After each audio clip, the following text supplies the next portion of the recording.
दोस्तों ये गुप्तेश्वर महादेव की गुफ़ा है। एक्चुअल में ये जो गुफ़ा है ये नेपाल के पोखरा डिस्ट्रिक्ट में पड़ती है। पोखरा वहाँ का बहुत ही खूबसूरत शहर है और उसमें से गुप्तेश्वर महादेव की गुफ़ा काफ़ी फेमस है, जो सभी सैलानी आते हैं वो यहाँ पे जाना पसंद करते हैं। अच्छा, एक चीज़ इसमें ध्यान रखने वाली बात है, ये जो गुफ़ा है ये नेचुरली बनी हुई है। इसका मतलब ये है कि ये किसी इंसान ने नहीं बनाई है, ये ऑटोमेटिकली प्रकृति ने बनाई है। और इस गुफ़ा का महत्व ये है कि इस गुफ़ा के यदि आप अंदर जाएंगे तो आपको शिवलिंग के दर्शन होंगे। एक बहुत बड़ा शिवलिंग है, एक भगवान महादेव की मूर्ति है अंदर और शिवलिंग है, उसके दर्शन होते हैं। इसका रास्ता बहुत ही सकरा है। आपका कुछ कुछ जगह तो ऐसी आती हैं जहाँ पर आप बहुत ही मुश्किल से 2 लोग ही चल पाएंगे और कभी कभी तो आपको रुकना पड़ेगा और आगे वाले को भेजना पड़ेगा। तो बहुत ही सकरी गुफ़ा है, अंधेरी गुफ़ा है, लाइट बहुत कम रहती है वहाँ पे क्योंकि ज़मीन के काफ़ी नीचे है। आपको ज़मीन के काफ़ी नीचे जाना पड़ता है और एक एक करके ही लोग जा पाते हैं इसमें। ध्यान रखने वाली बात यह है कि इसमें जब भी आप नीचे जाएं तो बहुत ही धीरे धीरे जाएं, क्योंकि वहाँ पर पानी की बूंदें ज़मीन में पड़ी रहती हैं, जिससे कई जगह पे जो उसके नीचे जाने का रास्ता है वो फिसलने वाला हो जाता है। अगर आपको लगता है तो आप टॉर्च जला सकते हैं अपने मोबाइल का। मोबाइल ले जाने की मनाही नहीं है। हाँ, बस ये बात है, जब आप मंदिर के पास अंदर पहुँचेंगे तो वहाँ पर वो उसकी फ़ोटो नहीं खींचने देते हैं, तो इस बात का आप ध्यान रखिए।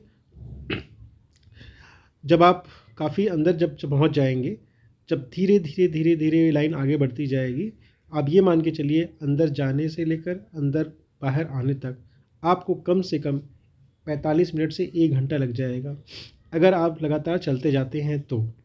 अगर आप कहीं बीच में रुकते हैं या महादेव शिवलिंग के दर्शन करते हैं और वहाँ पर आपको थोड़ी देर बैठना है तो ये समय और भी लग सकता है।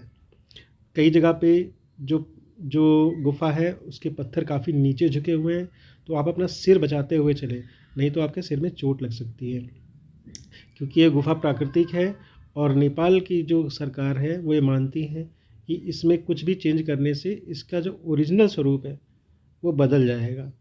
इसलिए वो चाहते हैं कि ये जैसी है वैसे ही जो पर्यटक हैं वो आकर इसको देखें। आप यदि अंदर जाएंगे तो आपको जो शिवलिंग है उसके दर्शन होंगे और क्या कहते हैं, आगे जाके जब ये गुफ़ा फैल जाती है और आपको वहाँ पे एक नदी मिलेगी। जो नदी है वो वहाँ की काफ़ी फेमस नदी है, उसका नाम जो है वो सेती नदी कहते हैं वो। तो उसी का वहाँ पे एक झरना भी है, मतलब एक वाटरफॉल भी आपको वहाँ पे दिखाई पड़ेगा। वो भी आप इसमें आगे देखेंगे। जो वाटरफॉल की मैं बात कर रहा हूँ वो भी आप आगे देखेंगे। और ऊपर आप देखेंगे, जब भी आप इसके ऊपरी भाग को देखेंगे ना तो आपको ये पता लग जाएगा देखते ही कि ये किसी ने बनाई नहीं है। हाँ, लेकिन इसमें कुछ जगह पे ऐसा है कि जो ऊपर के जो पत्थर हैं उसके आगे जाली लगा दी गई है लोहे की, स्टील की, जिससे वो पत्थर नीचे लग रहे हैं, जिससे वो कोई पर्यटक नीचे यदि जा रहा है तो उसके ऊपर वो पत्थर टूट के गिर ना जाए। इसलिए वो चीज़ का गवर्नमेंट ने थोड़ा सा ध्यान रखा हुआ है। लेकिन बाकी सब कुछ आपको इसमें प्राकृतिक मिलेगा। आप जब भी इस लाइन में लगे रहेंगे तो आप दीवार को छू सकते हैं, दीवार पे आपको पानी की बूंदें दिखाई पड़ जाएंगी, ज़मीन में आपको पानी बूंदें दिखाई पड़ जाएंगी।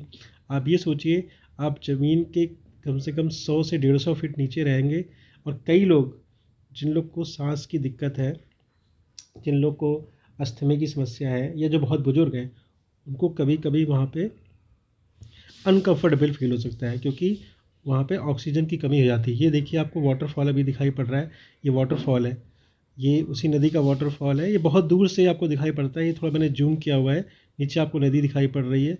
ये वाटरफॉल आपको यहीं दिखाई पड़ेगा। इसे देवीज़ फॉल कहते हैं, ये कहते हैं देवीज़ फॉल।